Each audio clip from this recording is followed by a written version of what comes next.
ಜೈ ಶ್ರೀರಾಮ್ ಶೃಂಗೇರಿ ಸಿರಿ ಚಾನಲ್ಗೆ ಸ್ವಾಗತ. ನೀವಿನ್ನೂ ನಮ್ಮ ಚಾನಲ್ಗೆ ಸಬ್ಸ್ಕ್ರೈಬ್ ಆಗಿಲ್ಲ ಅಂದರೆ ಪ್ಲೀಸ್ ಸಬ್ಸ್ಕ್ರೈಬ್ ಮಾಡಿ. ಮೂಲಂಗಿ ಗೆಡ್ಡೆ ಆರೋಗ್ಯಕ್ಕೆ ತುಂಬಾ ಒಳ್ಳೇದು. ಆದ್ರೆ ಇದು ಸ್ಮೆಲ್ಲು ಎಲ್ಲರಿಗೂ ಅಷ್ಟೊಂದು ಇಷ್ಟ ಆಗಲ್ಲ.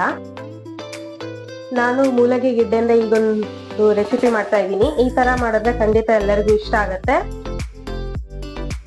ಇವಾಗ ಬೇಕಾಗುವ ಪದಾರ್ಥಗಳು: ಒಂದು ಮೂಲಂಗಿ ಗೆಡ್ಡೆನ ತುರಿದಿಟ್ಕೊಂಡಿದ್ದೀನಿ, ಸ್ವಲ್ಪ ಕಾಯಿ ತುರಿ, ಗೇರ್ ಬೀಜ, ಹಾಗೆ ಸ್ವಲ್ಪ ದ್ರಾಕ್ಷಿನ ಹೆಚ್ಚಿಟ್ಕೊಂಡಿದ್ದೀನಿ. ಇದು ಬೇಡ ಅಂದ್ರೆ ಸ್ಕಿಪ್ ಮಾಡ್ಕೋಬಹುದು. ಹಾಗೆ ಇದು ಸ್ವಲ್ಪ ಒಣ ದ್ರಾಕ್ಷಿನೂ ಹೆಚ್ಚಿಟ್ಕೊಂಡಿದ್ದೀನಿ, ಸ್ವಲ್ಪ ಉಪ್ಪು, ಸಕ್ಕರೆ,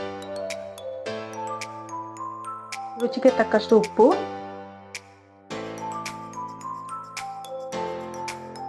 ಸ್ವಲ್ಪ ಸಕ್ಕರೆ,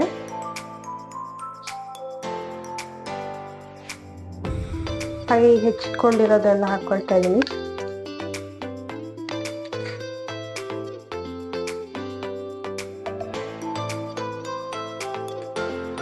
ಈಗ ಇದೆಲ್ಲದನ್ನು ಮಿಕ್ಸ್ ಮಾಡಿ ಇಟ್ಕೊಳ್ತಾ ಇದ್ದೀನಿ.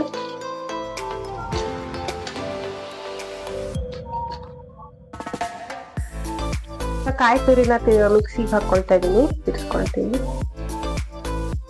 ಈಗ ತಿರ್ಸಿರುವಂತ ಕಾಯಿ ಹಾಕ್ತಾ ಇದ್ದೀನಿ. ಇದಕ್ಕೆ 2 ಸ್ಪೂನ್ ಅಷ್ಟು ಮೊಸರು ಹಾಕೊಳ್ತಾ ಇದ್ದೀನಿ.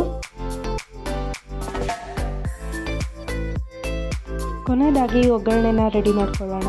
ಇದಕ್ಕೆ 1 ಸ್ಪೂನ್ ಅಷ್ಟು ತುಪ್ಪ ಹಾಕೊಳ್ತಾ ಇದ್ದೀನಿ. ಹಾಗೆ 1 ಸ್ಪೂನ್ ಅಷ್ಟು ಸಾಸಿವೆ ಕಾಳು, ಸ್ವಲ್ಪ ಜೀರಿಗೆ,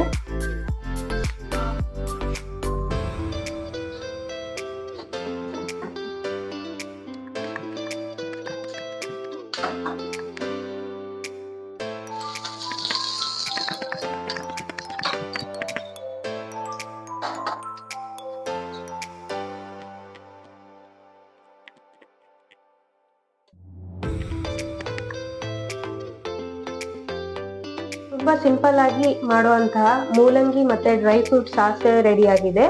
ಈ ಸೆಕೆಗೆ ತುಂಬಾ ಚೆನ್ನಾಗಿ ಊಟ ಸೇರುತ್ತೆ ಇದ್ದಿದ್ರೆ. ನೀವು ಒಮ್ಮೆ ಟ್ರೈ ಮಾಡಿ, ಕಮೆಂಟ್ ಮಾಡಿ, ಹಾಗೆ ನಮ್ಮ ಚಾನಲ್ಗೆ ಸಬ್ಸ್ಕ್ರೈಬ್ ಆಗೋದನ್ನ ಮರಿಬೇಡಿ. ವಿಡಿಯೋ ನೋಡಿದ್ದಕ್ಕೆ ಧನ್ಯವಾದಗಳು.